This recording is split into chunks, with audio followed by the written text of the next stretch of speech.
This weekend I went to see Alien Romulus, the ninth film, I think, in the long-running Alien series. We've seen Ripley's adventures across four movies. We've seen two fights with the Predator. We've seen Ridley Scott's reboot exploring the origins of the alien, and now we're up to Alien Romulus, which is an interquel, which means it's a sequel set between two previous installments. It's 20 years after the events of Alien, and on the distant colony world of Jackson Star, a group of young miners desperate to escape the dire circumstances enforced on them by the Weyland-Yutani Corporation plan on stealing some cryogenic pods from a passing abandoned spacecraft so that they can hypersleep their way to another colony planet where they can hopefully have a better life. They raid the ship but discover that it is in fact a research station that had been examining wreckage from the USS Nostromo seen in the first film, and that alien creatures that they have salvaged from there are very much alive and keen on implanting themselves in the astronauts. I generally found this to be something of a greatest hits remix of most of the previous movies in this series, but it's executed surprisingly well.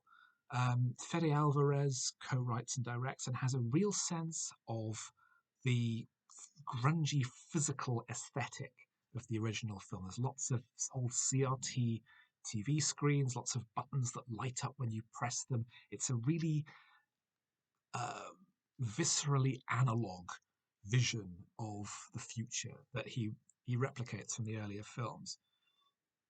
And combined with borrowing elements from a lot of the different films, drawing threads together. So there's bits of some things from Prometheus that come in. There's repeated elements from the first two films. A lot of it comes together in a way that's surprisingly satisfying. It's not a tremendously deep film. I complained recently about how the Poltergeist films, the first two at least, are basically ghost trains. And this is as well, but it's a much more engaging one. There's much more emphasis on character. The personalities of the space travelers, the miners, is much more neatly sketched out and much more engaging.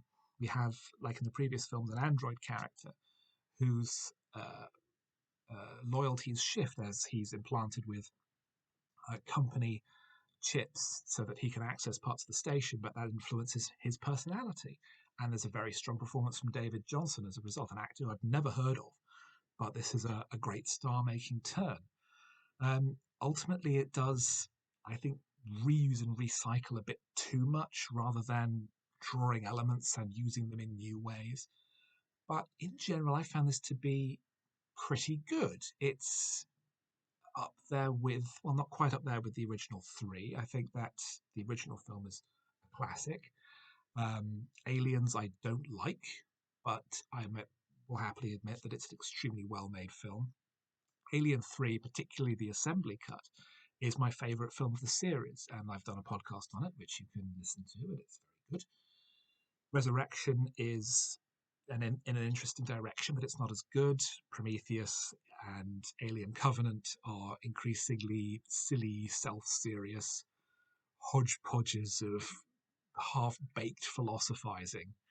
And the first Predator movie is the Alien versus Predator movie is passable. The second definitely isn't, and it's one of the worst films of that type.